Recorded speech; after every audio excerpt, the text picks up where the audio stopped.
শরীরে ট্যাটু বা উল্কি আঁকার 3 থেকে 6 মাস পর্যন্ত রক্তদান করা উচিত নয়, কারণ এতে জীবাণু সংক্রমণের ঝুঁকি থাকে।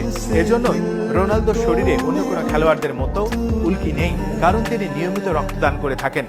রোনালদো বিশ্বের প্রথম তারকা যার ইনস্টাগ্রাম অনুসারী 20 কোটি ছাড়িয়েছে। ইনস্টাগ্রাম পোস্ট থেকে বছরে $4.78 লাখ আয় করেন তিনি, যেটা জুভেন্টাসে তার বার্ষিক বেতন $4.40 লাখ চেয়েও বেশি।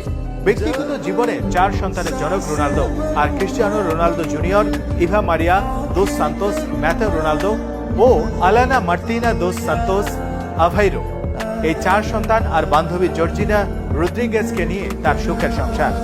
কানাডার একটি বিশ্ববিদ্যালয়ে রোনালদোর উপর আলাদা একটি কোর্স পড়ানো হয়। ব্রিটিশ কলম্বিয়া বিশ্ববিদ্যালয়ের ওকনাগান ক্যাম্পাসের ওই কোর্সের মূল প্রতিপাদ্য সমাজ সংস্কৃতিতে রোনালদোর প্রভাব। তিনি পাঠ্য বইয়ের অংশ, কারণ সমাজ ও সংস্কৃতিতে তার অবদান অনস্বীকার্য।